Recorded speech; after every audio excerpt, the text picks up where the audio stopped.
Let me share with you a story. Imagine you spontaneously find yourself in existence, in a complete emptiness, a vast void with nothing there. You have two options finding yourself here. Option one is to look within and to ask, who am I and where did I come from? Option two is to look outward and to see only nothingness, thinking yourself, imagining yourself to be the only thing in existence. And going down route number two is in fact the route of Yaldabaoth, the Demiurge, found in Gnostic scripture. Because always looking outside of yourself, you are ignorant to the truth within. You are ignorant to the source of your own being. Because if only this false creator God was to look within, it would realize that its origin is the void itself, the nothingness itself, that it itself has no substance of its own, but that existence is always something arising out of nothing. And the very fact of finding yourself to be something, some object, some form, some entity within something else, there is already polarity, there is already duality here. And so duality unquestioned will always result in creation out of ignorance. Creation out of ignorance will ultimately lead to suffering. And so, if we accept these Gnostic texts as literal truths in some sense, and that we consider this universe to be the creation of an ignorant false creator God, perhaps we can understand within ourselves the capacity for this being to overlook its own source, right? Because we are not so different. Being emanations of this creation itself, we are not so different. Of course, we have that divine spark within, which the Demiurge also does, essentially. It is a creature, a being born of ignorance. But there is nothing that can stand apart from Source itself. Source is that which has no distinction, which is indivisible. And so even this false creator God cannot stand in opposition to its own origin. Knowing our source, our origin, is the ultimate freedom, because that part, that essential nature of our being is not part of the matrix grid, is not part of this creative field of expression. It is that which it is in fact projected onto. And so recognizing where we in ourselves remain ignorant in our own lives, in our own self-recognition, that is the true work, the true discovery to be done whilst here.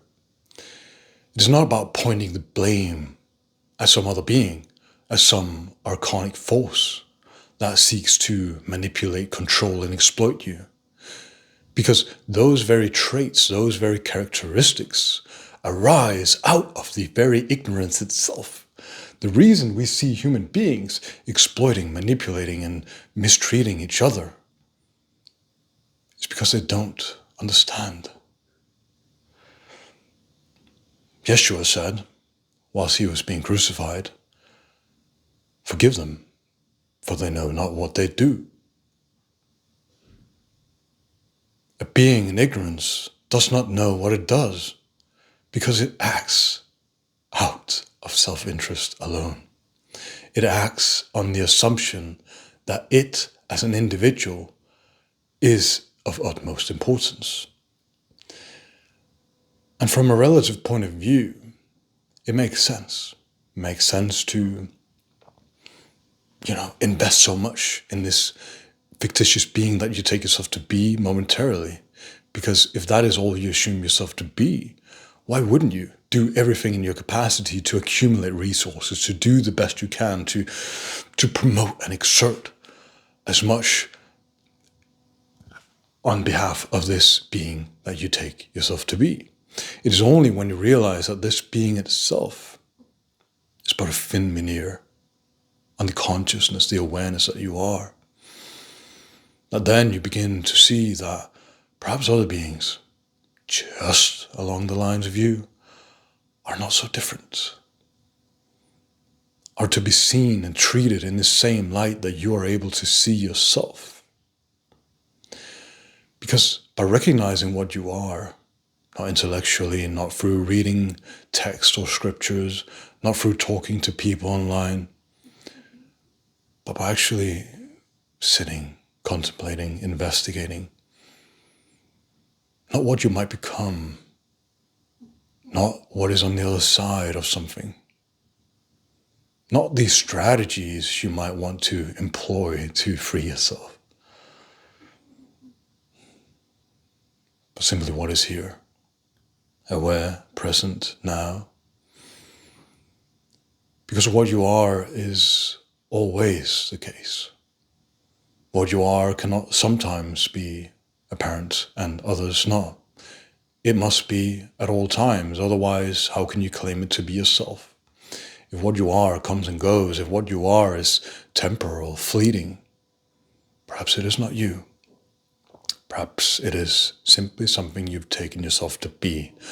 And once you start seeing all these patterns arising, the tendencies of your mind, the thoughts coming and going, the feelings, the sensations, the whole experiencing field coming and going, how can you invest yourself so deeply in something that has no lasting nature?